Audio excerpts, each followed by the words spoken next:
बिंदिया पर डीजे वाला डीजे हरिओम बसंत बिंदिया पर डीजे वाला हौसल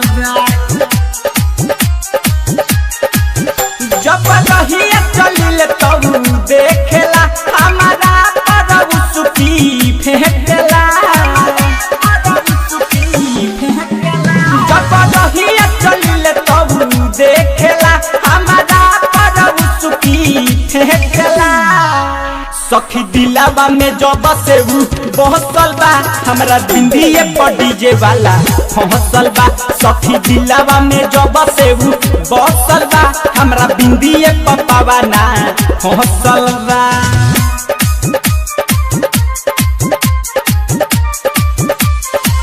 हमरा डीजे हरिओम बसंत कोन में हो लौसल बा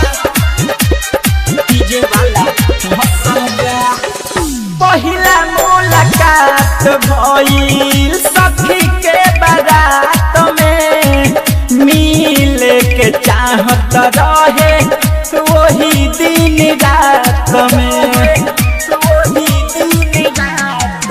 हाँ पहिला मुलाकात भइल सखी के बारात में मिले के चाहत रहे वही दिन रात में ओकर मुसुकी मन में हुलसल बा सखी दिलावा में जब से बहसल बा हमरा बिंदिए पर डीजे वाला हौसल बा ओकर मुसुकी मन में हुलसल बा हमरा बिंदिए पर डीजे वाला हौसल बा डीजे हरिओम बसंत बिंदिए पर डीजे वाला बिंदिए पर डीजे वाला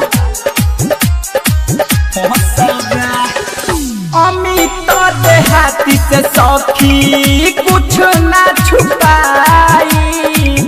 दिलवा के बात पर दीप से बताई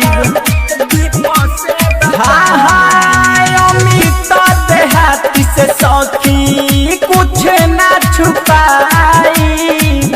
दिलवा के बात धर्म जीत से बताइब तभी कस सकल कसन सोहतल बा सखी दिलावा में जब से बहसल बा हमरा बिंदिए पर डीजे वाला हौसल बा सखी दिलावा में जब से बहसल बा हमरा बिंदिए पर डीजे वाला हौसल बा जब रहिया चलिले तब देखेला हमारा पर उसकी फेंकेला सखी दिलावा में जब से बहसल बा हमरा बिंदिए पर डीजे वाला हौसल बा सखी दिलावा में जब से बहसल बा हमरा बिंदिए पर डीजे वाला हौसल बा अरे पवनवा डीजे वाला हरे दादा।